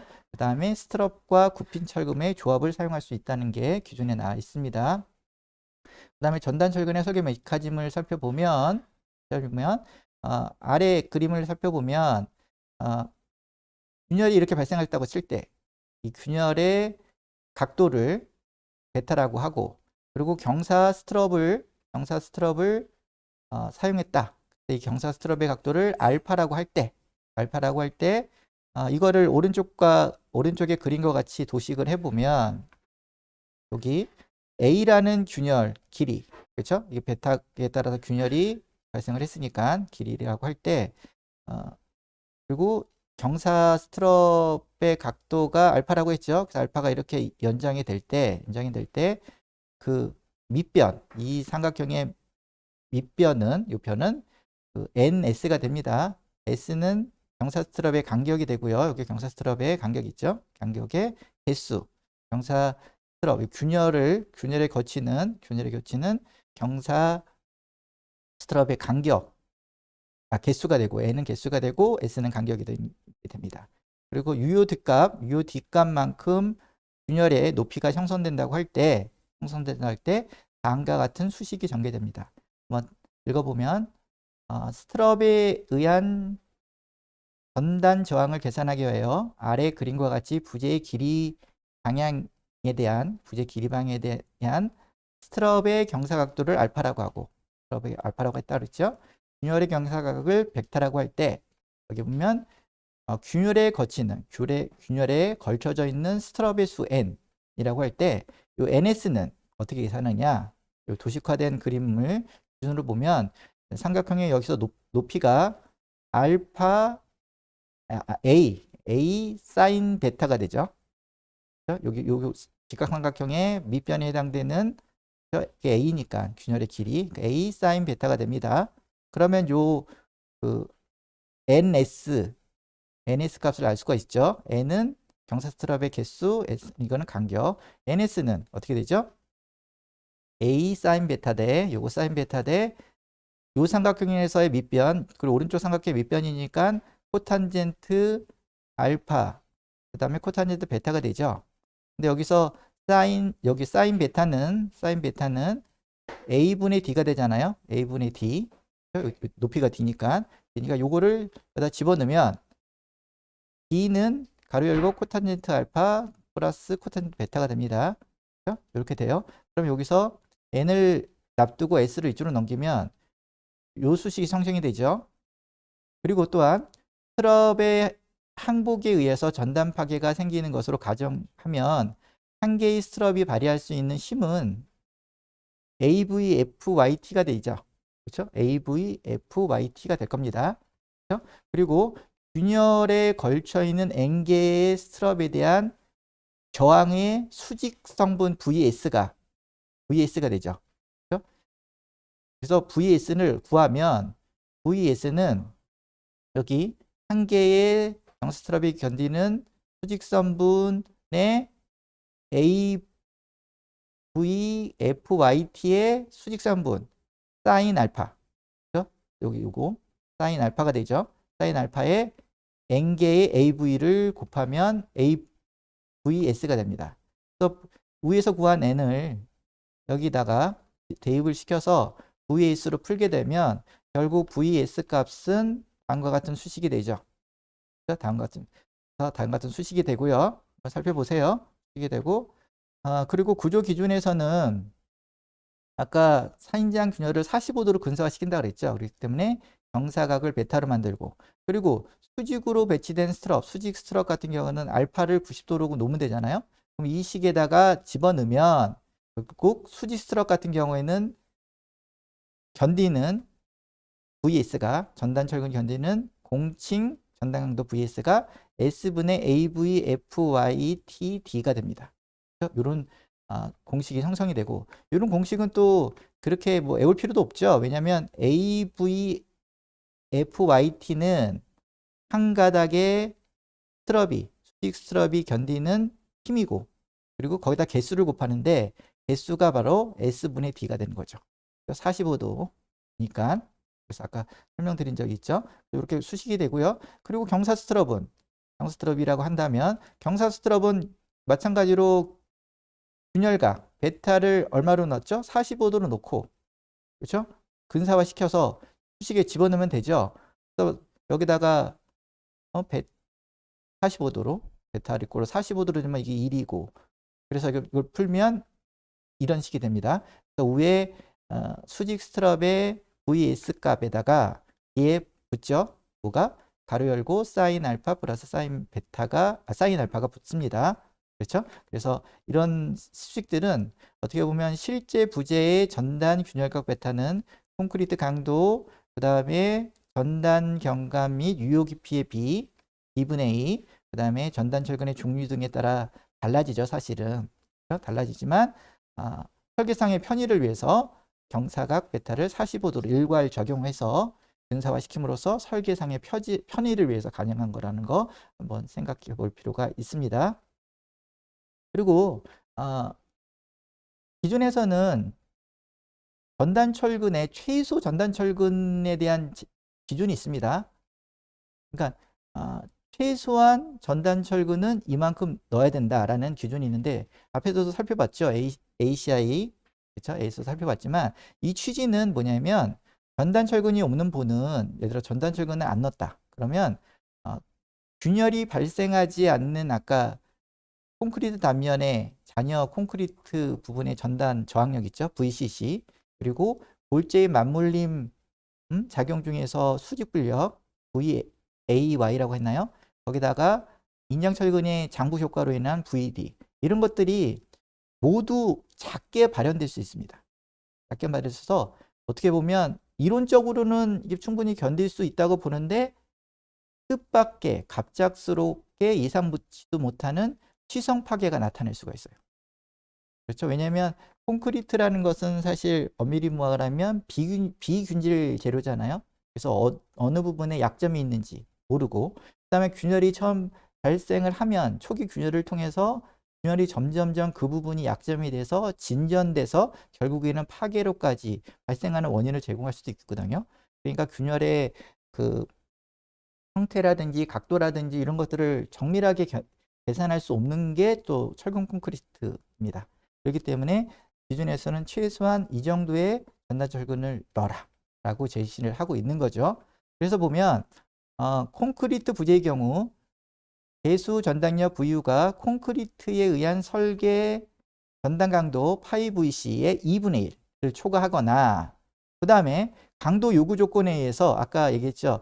콘크리트로만 못 견디니까 철근으로 보강해서 전단 철근을 얼마나 넣어. 여기에 대한 필요한 전단 철근이 필요할 수도 있죠. 이런 경우 이때 비틀림을 고려하지도 않아도 되는 곳에 최소한의 전단 철근력은 다음과 같이 규정하고 있습니다.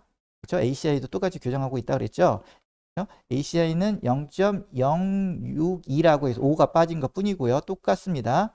이렇게 규정하고 있고, 이 양은 이렇게 보시면 콘크리트 설계 기준 압축 강도에 비례하고요. 그 다음에 보폭에 비례하고, 전단 스트럽의 간격 S에 비례하고, 그 다음에 그 생철근 전단철근의 설계 기준 압축 강도에 반비례하고, 그렇지만 요거는 요거 값 이상에 대하고 이런 기준이 있습니다.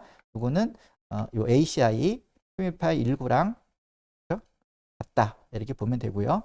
그리고 이런 전단 철근에 대한 기준은 전단 철근이 없어도 어떻게 보면 실험에 의해서 검증이 되면, 그렇죠? 이런 최소 전단 철근 기준을 적용하지 않을 수 있습니다. 그래서 개수 휨 모멘트와 개수 전단력에 저항할 수 있다는 것이 실험에 의해서 확인할 수 있다면 상기 최소 전단 철근 규정을 적용하지 않을 수 있다는 게 있고요. 그런데 여기 보면 이런 최소 전단 철근의 예외 조항이 있어야 또 기존에는 예외 조항이 있는데, 이런 걸 읽어보면 보통 대부분의 부재들이 사실 여기에 해당되죠. 그리고 앞에 진짜 최소 전단 철근에 이만큼을 넣어야 된다는 이 기준은 사실 그렇죠? 보호 부재만 거의 이거에 해당된다고 볼 수 있습니다. 엄밀히 보면. 근데 이제 기준에서는 예외 조항이라고 이렇게 만들어 놓긴 했지만, 읽어보면 배수 전단력 VU가 콘크리트에 의한 설계 전단 강도 파이VC의 2분의 1을 초과하는, 그렇죠? 2분의 1을 초과하는 모든 철근 콘크리트 및 프리스트레스 콘크리트 휨 부재에서는 다음의 경우를 제외하고는 앞에서 제안했던 최소 전단 철근을 배치해야 된다라고 써고 있고요. 이거를 보면 보통 면제가 그렇습니다. 면제 또는 판제, 그렇죠? 보는 현재잖아요.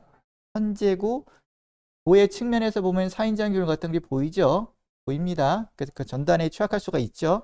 그렇지만 슬라브나 기초 같은 판재 또는 면제는 이렇게 붙어 있잖아요.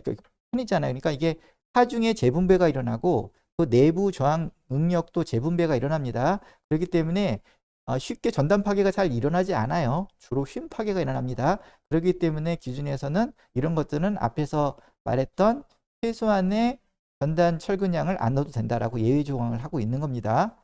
그렇죠? 그래서 요거는 설계할 때 VU가 파이 VC보다 작으면, 그러니까 V보다 파이 VC 콘크리트가 저항하는 설계 전단 강도가 크면 그냥 전단 보강을 안 넣어도 돼요. 아예 이렇게 오고요. 그 다음에 장선 슬라브도 마찬가지입니다. 콘크리트 장선 슬라브, 장선 구조. 장선 구조는 일방향성의 조이스트 슬라브와 이방향으로 장선이 날아가는 와플 슬라브가 있죠.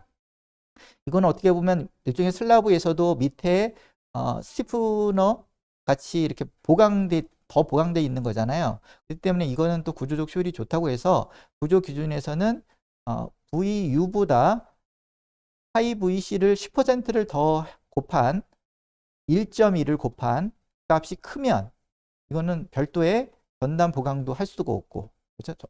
전단 보강을 할 필요 없다고 제안하고 있습니다.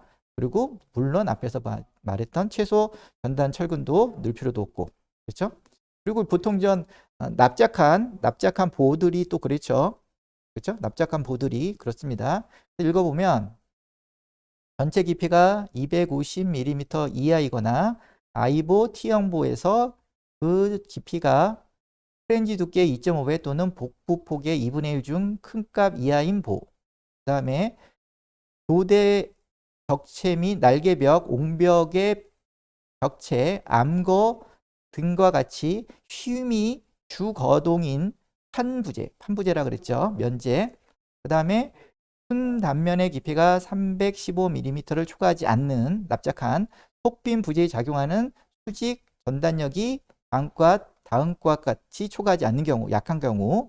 그 다음에 고깊이가 600mm를 초과하지 않고 콘크리트 설계 기준 압축 강도가 40MPa를 초과하지 않은 강섬유 콘크리트 보에 작용하는 배수 전단력이 반값을 초과하지 않는 경우. 이런 경우에는 또 앞에서 이런 제안했던 AV 미니멈 값을 정할 필요가 없다. 결국 요거는 보에만 해당된다고 보셔도 과언이 아닙니다. 한번 살펴볼 필요가 있고요. 그리고 또 전단 철근은 또 최대 전단 철근을 또 규정하고 있습니다.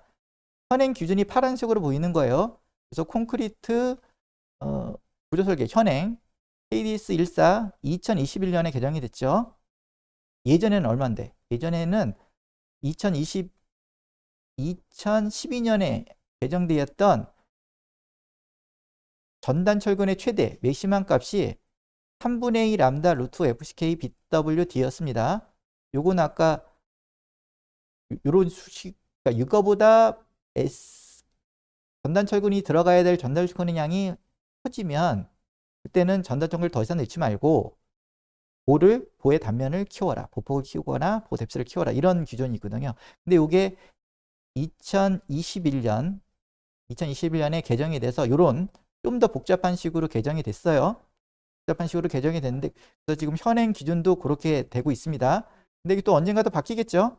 근데 어쨌든 이 기준을 보면 예전에 기준으로 보면 넣을 수 있는 전당 철근의 최대 값이 FCK 300MPa 그리고 보폭이 400mm, 유효 깊이가 520mm라고 할 때 보면 759.5kN이라는 값이 나와요. 여기다 넣어보면 요거를 1이라고 볼 때 그럼 현행 바뀐 기준으로 수식을 넣어보면 1.45배가 커진 겁니다. 현행 기준은 예전 기준보다 전단 철근을 더 넣을 수 있게끔 만들어 놓은 거예요. 근데 또 보면 ACI는요. ACI 32819는 2019년이니까 우리보다 훨씬 더 최근이죠. 여기는 어떻게 보니까 이렇게 바뀌었습니다. 근데 이거는 예전 기준, 우리 바뀌기 전 기준하고 또 거의 같아졌어요. 다시 돌아왔어요. 그러니까 뭔가 이것도 그렇죠? 뭔가 적용하다 보니까 문제점이 발생을 해서 그리고 너무 또 이렇게 과대평가를 시키니까 위험해 보였을 수도 있습니다. 그렇기 때문에 다시 연구자가 다시 예전 기준으로 리턴된 것 같습니다. 우리나라는 또 현행 기준이 또 다시 또 ACI를 따라가고 있기 때문에 또 바뀔 수도 있어요. 이거는 좀 두고 봐야 될 것 같습니다. 어쨌든 이렇게 ACI와 비교했을 때 이거고. 그래서 최대 전단 철근을 넣는 이유는 뭐냐? 적용 취지는 전단 철근 스트럽을 많이 넣을 경우에는 콘크리트 단면이 작고 전단 철근이 과다하게 촘촘히 배치된 보는 철근이 어쨌든 응력이 상승이 되죠. 그렇죠? 그렇기 때문에 그 주변에 있는 콘크리트 단면도 따라서 그 응력의 영향을 받을 겁니다. 그래서 콘크리트 단면이 취성적 균열이 발생할 수 있습니다. 그렇죠?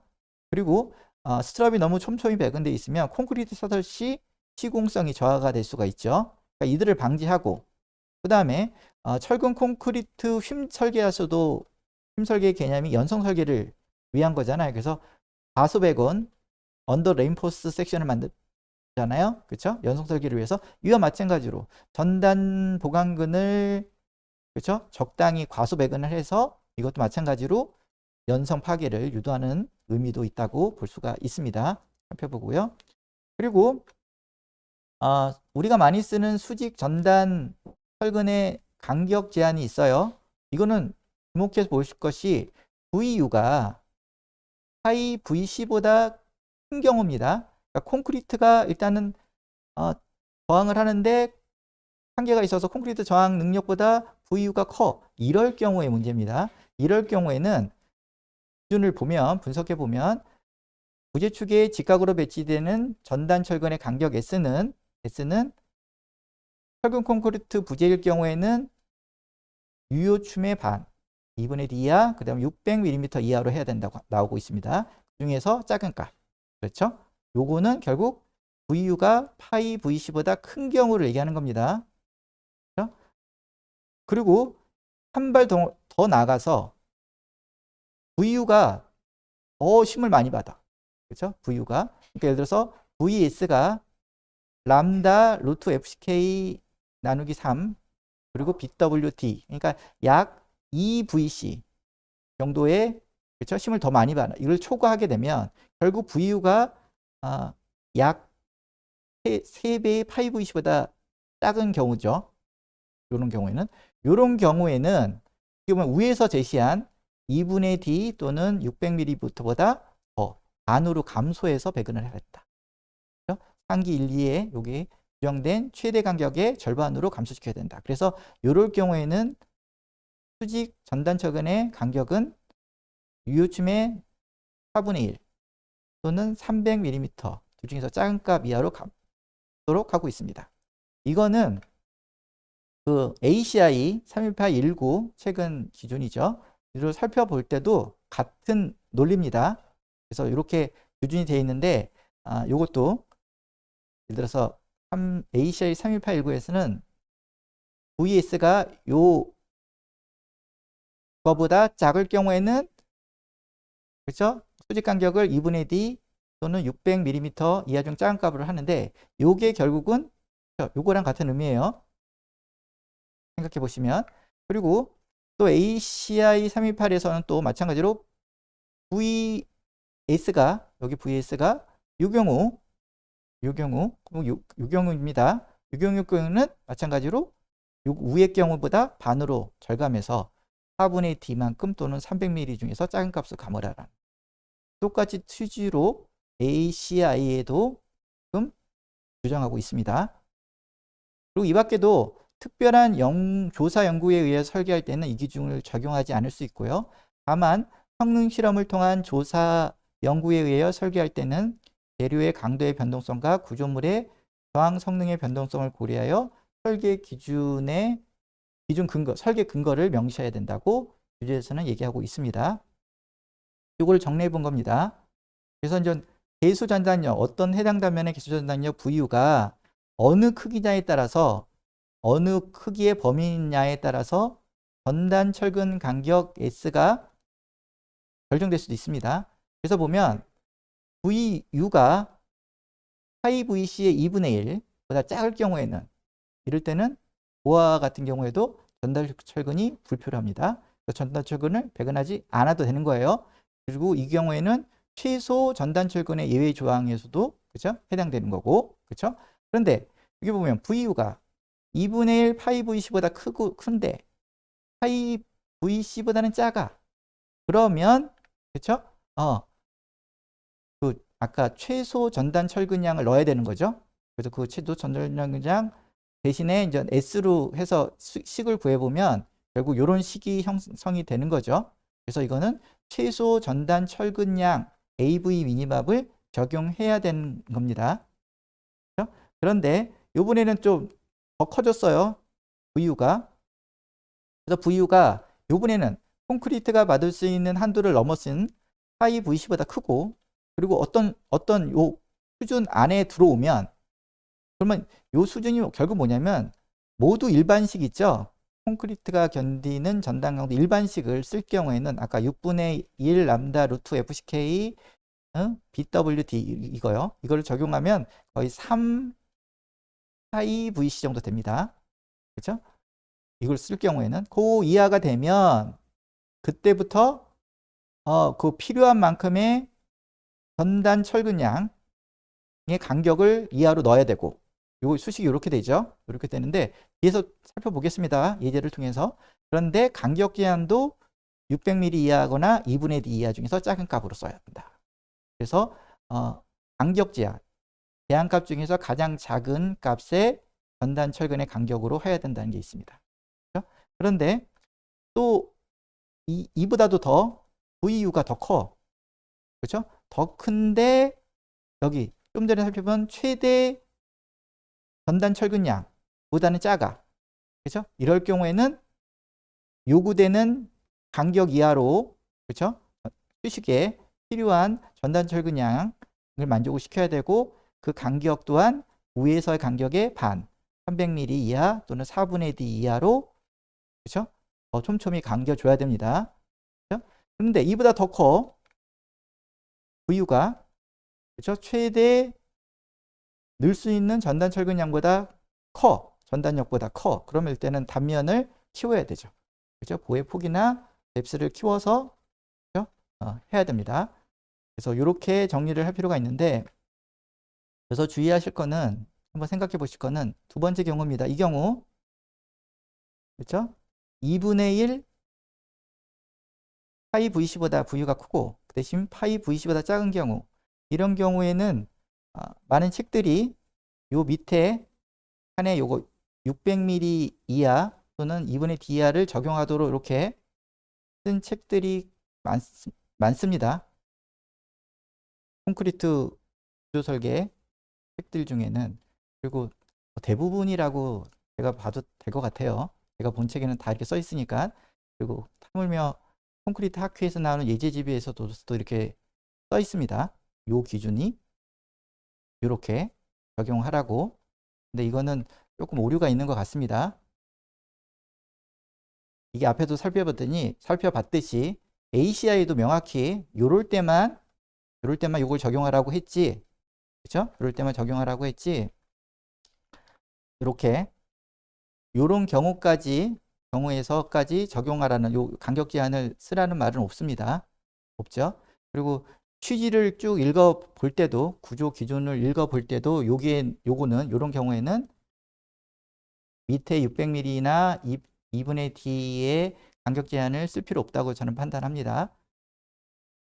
그리고 이제 실무적으로 볼 때는 그 전체 깊이가 600 단면을 많이 쓴다고 했죠. 600 단면을 많이 쓰면 600 단면의 유효 D값은 철근 때문에 더 600보다 작을 거잖아요. 작죠?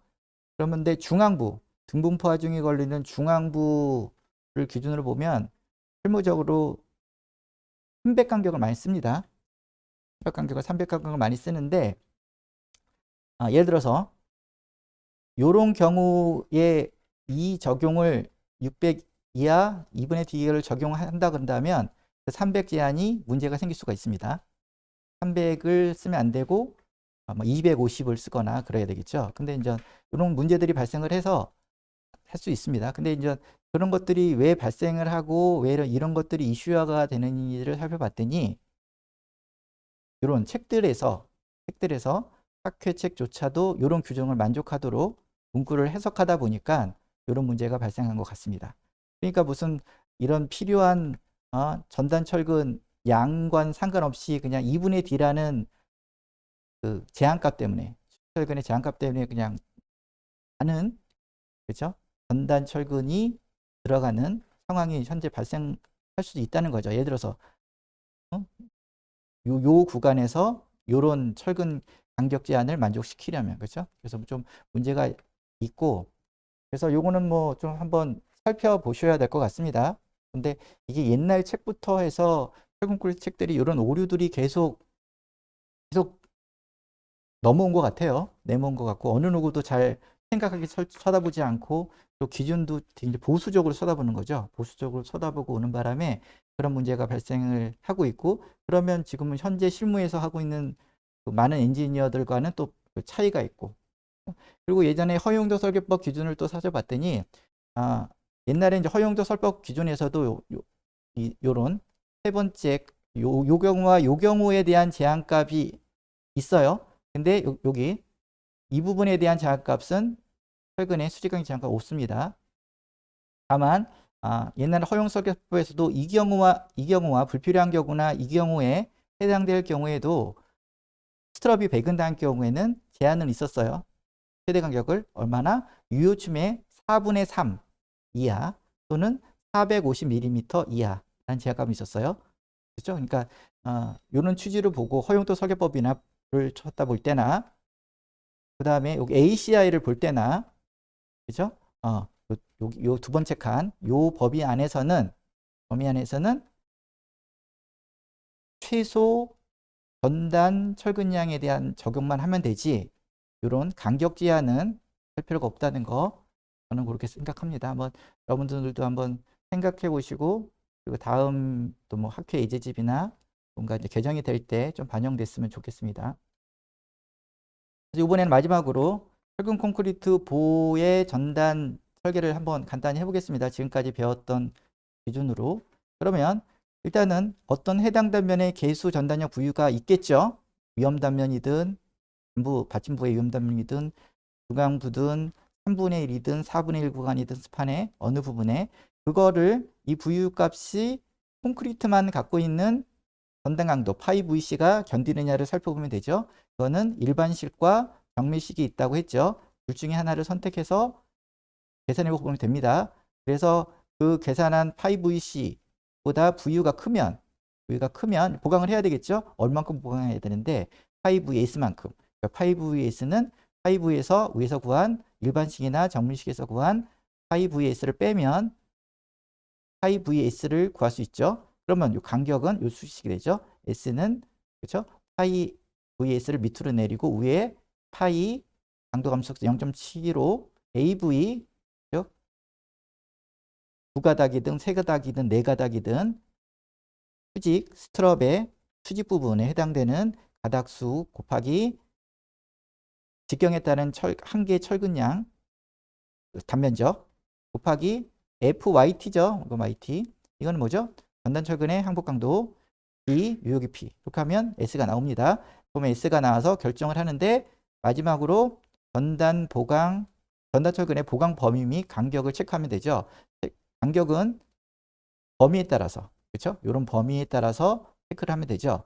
그래서 여기 두 번째 범위 여기 그리고 세 번째 범위에서는 간격 제한이 있다고 그랬죠. 위에서는 600mm 이하 그 다음에 유효 D 값의 2분의 1 그렇죠? 그리고 그 마지막 더 많은 전단 철근량이 필요할 때는 맞죠? 4분의 D 또는 300mm 이하로 배관하면 되죠. 그런데 여기의 구간에 해당되는 범위에서는 최소 전단 철근량만 확보하면 됩니다. 그리고 이 중간에서 단면 검토가 필요하겠죠. 왜냐면 철근량이 너무 많아. 5Vs가 그러면 단면을 키워야 되는 상황이 발생할 수도 있고요. 그래서 이거 한번 예제를 한번 만들어 봤습니다.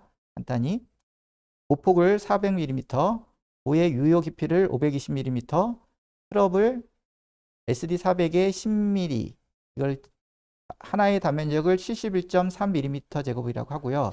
콘크리트 설계 기준 압축 강도를 30MPa, 보트 콘크리트 적용하고 트럽의 설계 기준 항복 강도 FYT를 400MPa, SLD 400을 사용했다고 보겠습니다.